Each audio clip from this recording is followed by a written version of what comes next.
When the Cubs fired their active manager David Ross to sign the longtime manager of a division rival to the largest managerial contract ever, they sent the rest of the league a message that they were no longer playing around.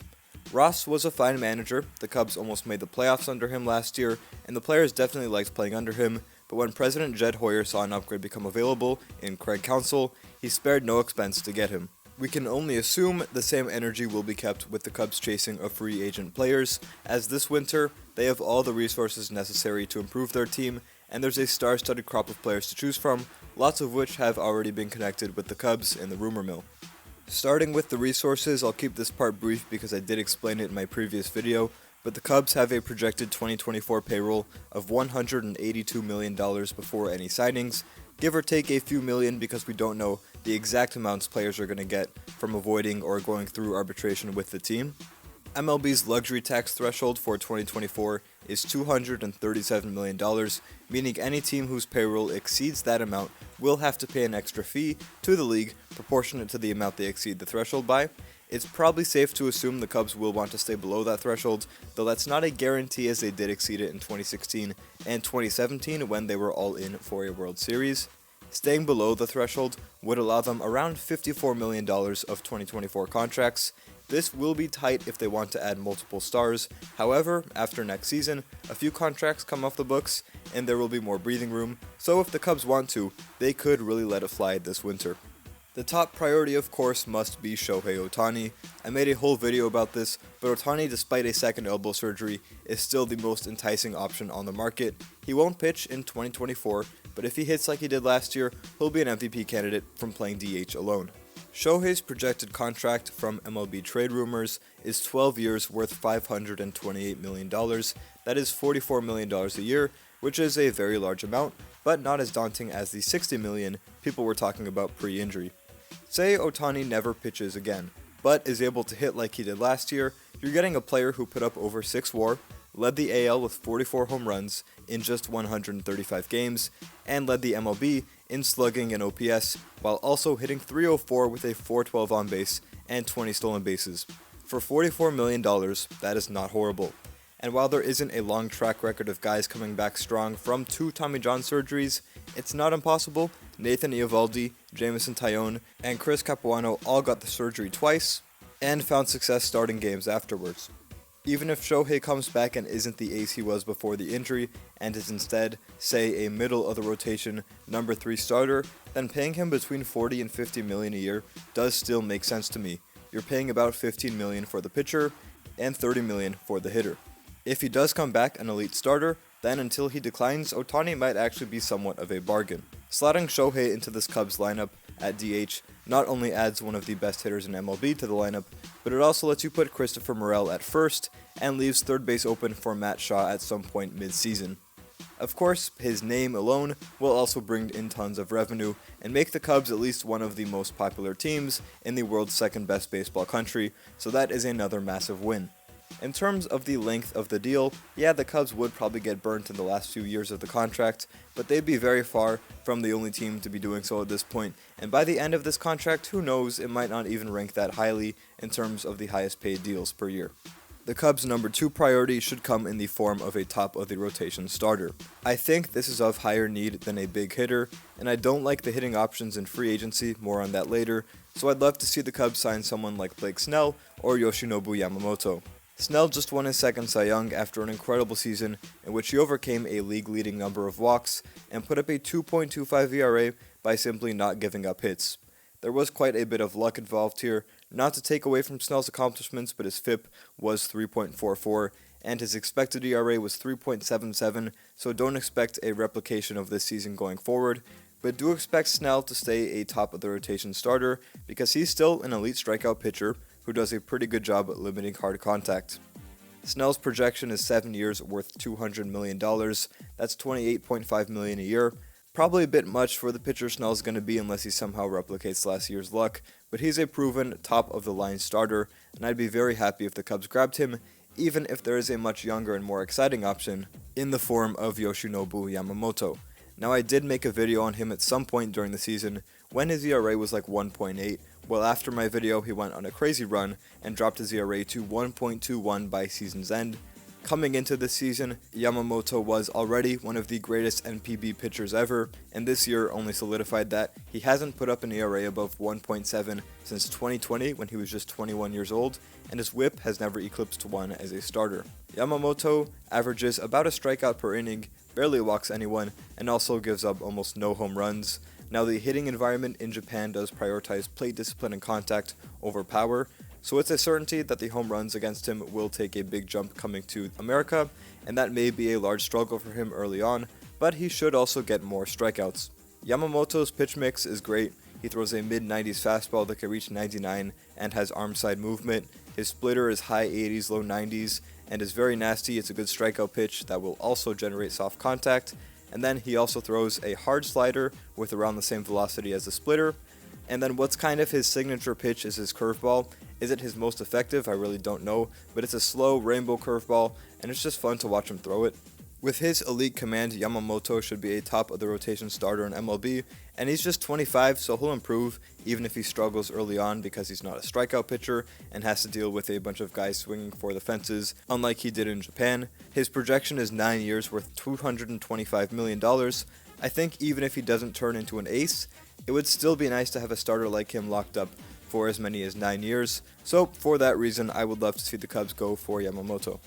Those are the two main options in my eyes for improving the rotation, but there's also guys behind them like Aaron Nola and Jordan Montgomery who are safe and very dependable picks to log lots of innings and be at least not bad and also show up in big games, and that does matter even if they have less upside. A bit below those guys, there's Sonny Gray and Eduardo Rodriguez, neither of which I'd be mad at. Looking back towards Japan, there is also Shota Imanaga, a 30-year-old lefty who got a lot of Ks last year and did an even better job than Yamamoto at limiting walks, but did give up a lot of home runs, an issue that will be magnified in his jump to Major League Baseball. The Cubs could also trade for a starting pitcher. Tyler Glasnow is a guy whose numbers are always great when he pitches. He just has trouble staying on the mound. You could grab Dylan Cease and hope for a bounce-back year. I like that idea, and who knows, maybe the Brewers are willing to trade Corbin Burnes to a division rival, and Jed could jump on that opportunity. Number 3 on the priority list is adding a big bat in the form of Juan Soto or Cody Bellinger. There's potential problems with both of these acquisitions. However, just as a player, I do prefer Juan Soto. He just had a season which many will consider a down year, also one where he got a bit unlucky, underperforming his expected stats based on how well he hit the ball, and he still put up a 930 OPS, hitting 35 home runs with a .410 on-base percentage.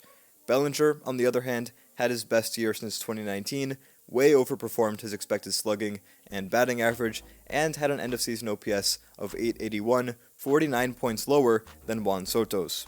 Soto's numbers seem like they should improve next year, and all signs point to Bellinger's already inferior stats coming back down to earth. And while Belly does offer you a lot more on defense, Soto could pop off and be the best hitter in the NL in any given season if things go his way. Of course, you do have to trade prospects for Soto. Not an issue for the Cubs, though. They have one of the best and deepest farms in the league, but you also have to extend Soto to make this worth it. I'm not worried about the dollar amount nor the years. If Soto hits like this, he should be worth it, and he's only 25 years old. What I am more concerned about is that Soto just won't want to extend with whoever he starts the season with. He is a Scott Boras client and just seems destined for free agency.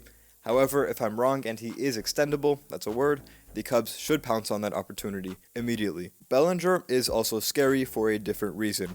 He's got a projected contract of 12 years worth $264 million, according to MLB trade rumors.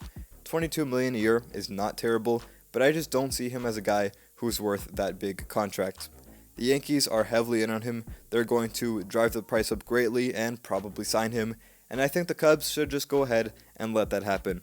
On the surface, he looks fantastic. Belly for the Cubs hit .307 with 26 home runs, 97 RBI, and an .881 OPS with 20 stolen bases, and was worth 4.4 WAR, playing both first base and center field in 130 games. I'll tell you right now, this is not going to be sustainable unless Bellinger gets very lucky. Despite rising from the depths of hell to win NL Comeback Player of the Year, Bellinger did not hit the ball all that well. His batted ball data looks like that of a guy who's decently above average, much more than an MVP candidate. Based on that data, his expected slugging was .437, a stark difference from his actual slugging of .535, and his expected batting average was .270. Belly is still very much a good player, and it's amazing to see where he is now compared to where he was a year ago, but I don't think he should be paid like a superstar when the metrics say he isn't one, especially considering the real possibility that at some point something goes wrong with his shoulder again and we see another sudden and steep decline. I'm not saying it's likely, but it happened once, it could happen again. I would still be glad to see Bellinger return. I think running it back with a similar team next year and an improved manager will see us make the playoffs, but I do think we could do better value-wise. Ohtani is a much better hitter, and he is right there for the taking. There are potentially good hitters out there to trade for or sign besides Bellinger or Soto, but those are definitely the top two, outside of Shohei obviously. It could be interesting to see the Cubs go for a guy like Rhys Hoskins, or bring back Jeimer Candelario, or look to the KBO and shake up the outfield by signing Jung-Hoo Lee. Also available is Matt Chapman. He's a great defensive third baseman. More question marks with the bat, but the Cubs could reinforce an already amazing defensive team. With starting pitching and offensive options covered, priority number 4 will be improving the bullpen, which was super banged up and fatigued by year's end, and could use another reliable late inning option. There are lots of options out there. It's impossible to know who the Cubs might think they can transform into a great relief pitcher. One guy who already is one, however, is Josh Hader, who's coming off a 1.28 ERA in a massive bounce-back season. The Cubs would have to shell out big money for Hader, who's projected to receive around $18 million a season for 6 years, but he is an elite closer.